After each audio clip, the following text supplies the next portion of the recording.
And now to our first conversation. Well, pipeline vandalism is a major headache to for the Nigerian National Petroleum Company Limited, and they have to deal with that, constantly, as vandals constantly attack petroleum product pipelines to make a profit of sales. And just recently, pipeline vandals intercepted the System 2B pipeline belonging to the National Petroleum Company Limited around Goodluck Estate, around the Isheri Idumu area, carting away with several litres of premium motor spirit. Let's count the costs now. Joining me right here is Mr. Akin Akinrade, Chairman, IPMAN, Lagos, joining me right here in the studio. Great to have you on the show. Good morning. Thank you. So this is definitely a big headache for stakeholders in this industry. Paint a picture for me. How do these vandals actually operate, and how does this latest interception, how does it impact supply of PMS to Lagos and the Southwest at large? Thank you very much for having us. How they operate, I may not be able to say because I've never been involved. I can imagine. Definitely you're not involved. Yeah. But what happened on the 7th of July, because I was at the scene when the CP was there with his men, a particular valve of the pipeline was interrupted, and a kind of pipe placed on it with 3 edge pulls. Apparently, they brought in 3 trucks and simultaneously filling the 3 trucks at the same time. Unfortunately, where this happened was in the center of Idimu town. And like you said, in front of Goodluck Estate. And Goodluck Estate, from my understanding, is the residence of policemen and women, security agents. So you now ask the question, how did it happen in their vicinity? And besides that... And was this broad daylight? I think it was done under the cover of the night. Right. Yeah. Because I learned it happened around 2 a.m. So by the time the security agents moved in around 4 o'clock, they abandoned the truck and ran away. So it was done under the cover of the night. And I'm sure these areas have, vigilantes at night. Is it not possible they would have spotted them, that they're not afraid of being spotted? Apart from... How do you have so much confidence? Yes, that's the question. Apart from vigilantes, there are security men, policemen, and civil defense men that are supposed to man that particular spot. The question is, where were they? It's either they were complicit or something like the dereliction of duty. But the problem we have in this country is we don't make people to account. Because if those guys were posted there for security of that pipeline, and this happened, they should be asking them questions, and they should be answering questions now as to how it happened. Is either they were not on spot or they were part of the deal. And over time, you will recall that for close to 2.5 years, that pipeline was abandoned because of the activities of these vandals. And we couldn't load at satellite depot. In fact, all the depots in System 2B. So that pipeline is back online? It's back online now, just for satellite depot. Okay. All the other 4 depots on that pipeline, Ibadan, Ilorin, Mosimi, Ore, they are not functioning now. It's just satellite depot that is working. And all these other depots come to load in Lagos for now. So the reason why these depots are not working is because of vandalism? You're right. Absolutely. So how does this impact supply, of PMS to Lagos and in most parts of Southwest? Yeah, how it impacts. Number one, you will recall that October last year, before this pipeline was brought back to life, we raised an alarm. Then we had a government fixing price. And we raised the alarm then that we could not sell at government price because the private depot was selling to us well over government price.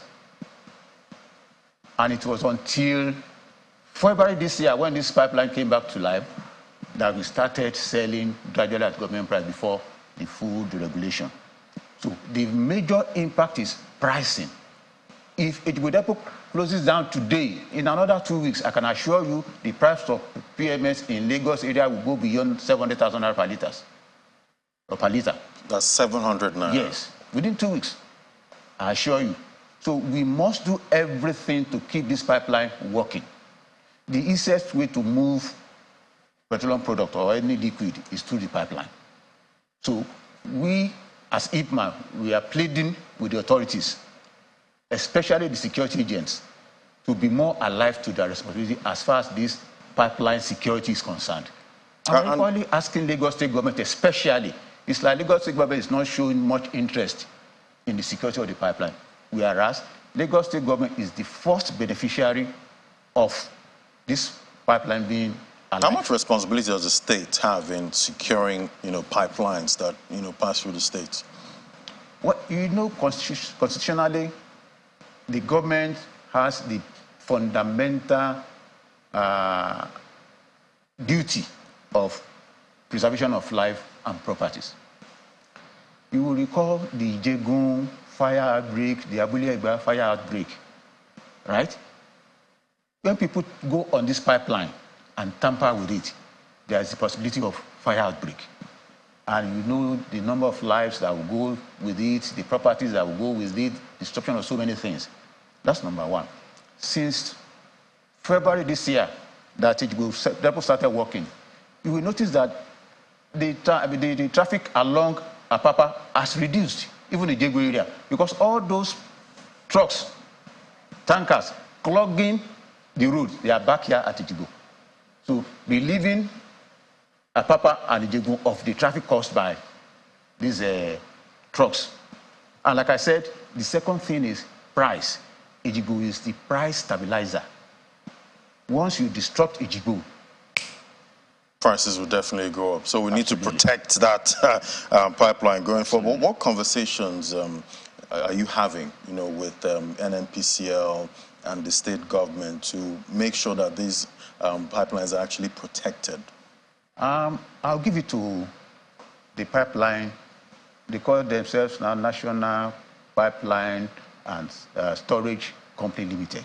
I'll give it to them for ensuring the security so far.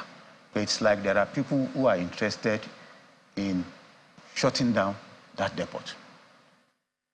I know they have their own arrangements, and even the arrangement of these security agents was done by NNPC. It's just that, like Asai Dokubo will tell you, the security agents are at times complicit. What we think will help the situation here is this last one, the one that occurred on the 7th of July, the security agents should go all up to investigate, because I learned some people have been arrested. Let them go to the root of it. They will tell them the cartel. What about those materials they used to, vandalize the pipeline? They are with the police. We got a truck. There was a truck there.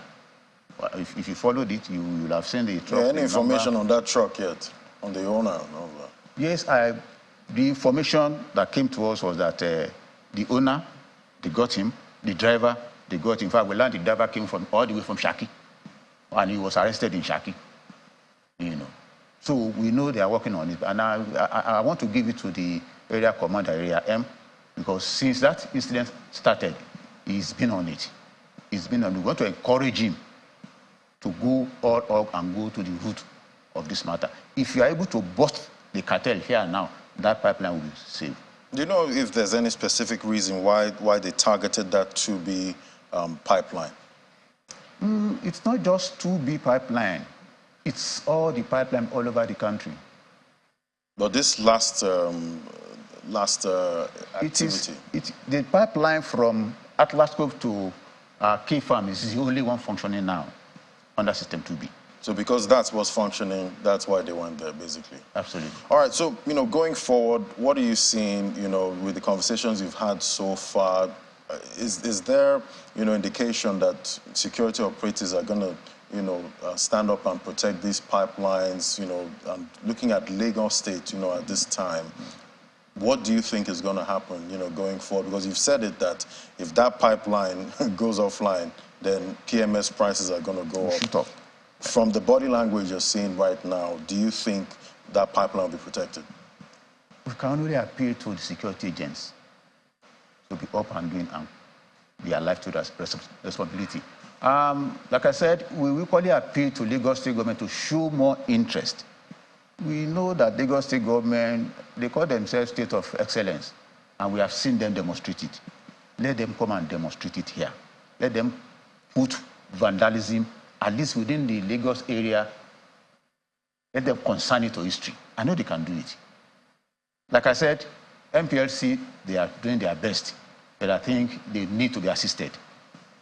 Probably they will try this Tompolo idea, bring private company to secure the line.